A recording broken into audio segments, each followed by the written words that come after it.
Lorsque Marie alla oindre le Seigneur, elle déclarait par cet acte: «Maintenant, Seigneur, je crois que tu meurs pour le monde entier.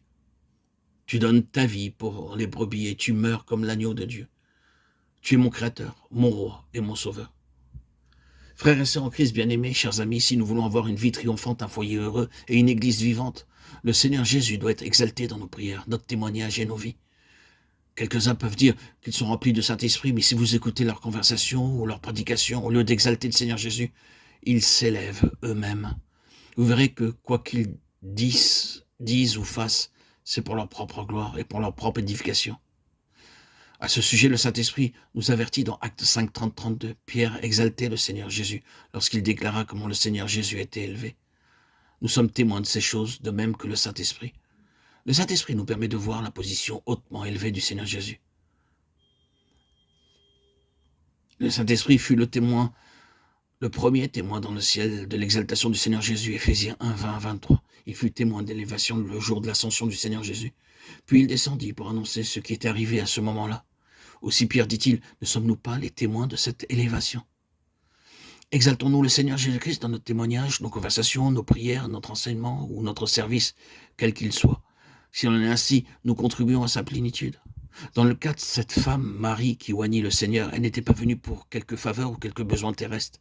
Elle ne versait pas de larmes parce qu'il allait mourir. Certains discutaient, se demandaient pourquoi il devait souffrir et mourir. D'autres ont pu pleurer lorsqu'ils entendirent qu'il allait mourir. Mais elle ne pleurait pas, car elle savait qu'il voulait souffrir et mourir à notre place, comme notre Sauveur et le Roi des rois. Elle voulait oindre le corps du Seigneur Jésus, comme devait être oint un roi. Aussi elle lui apporta le parfum le plus précieux, en disant par la foi: Seigneur, je suis prête à tout verser pour toi. Maintenant, tout ce que tu me demandes, je suis prête à te le donner. C'est la véritable adoration.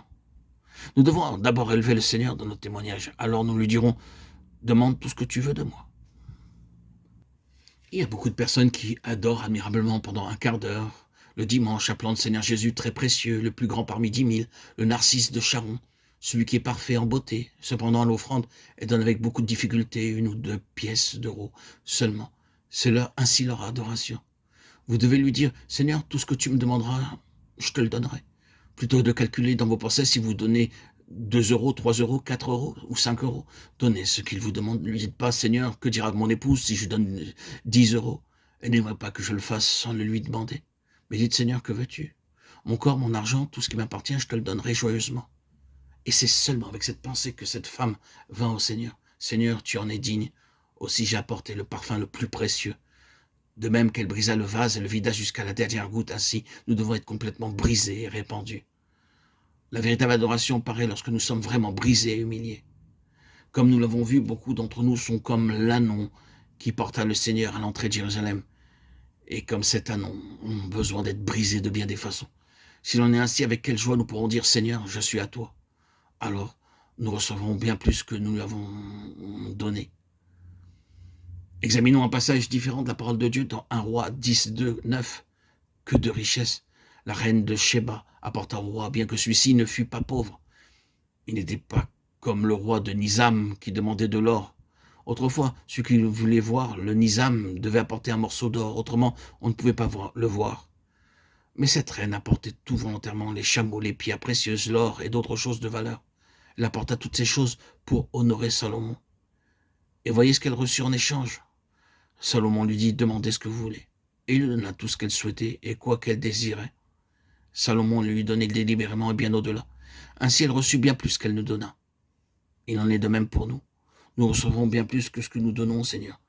Nous apprenons cette leçon après bien des années de stérilité. Si nous donnons la dîme à notre Seigneur, nous en sommes très fiers. Bien sûr, beaucoup de croyants ne donnent même pas la dîme. Donnez à Dieu beaucoup plus que cela et vous verrez alors combien plus vous recevrez. C'était la 7e visite du Seigneur Jésus à Béthanie.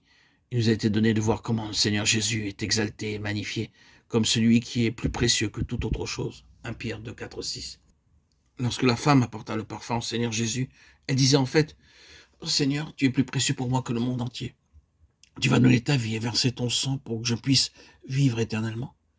Tu es en vérité très précieux et digne d'être adoré. Apocalypse 5, 12. Mais parce qu'elle n'avait pas de mots pour exprimer l'adoration de son cœur, elle le fit avec le parfum. Lorsque nous aussi, frères et sœurs en Christ bien-aimés, Chers amis auditeurs, auditrices, nous croyons les paroles du Seigneur Jésus, la lumière de Dieu commence à briller en nous. Alors nous commençons à voir qu'il est notre Créateur, le Roi des rois, le Seigneur des seigneurs, et qu'il est digne de la vraie adoration. Et nous dirons, je veux donner tout ce que j'ai. Nous voudrons répandre sur lui tout ce que nous avons de plus précieux et être à ses pieds. Alors nous serons élevés par lui. Et plus nous l'exalterons, plus nous serons élevés. L'agneau qui a été immolé est digne de recevoir la puissance, la richesse, la sagesse, la force, l'honneur, la gloire et la louange.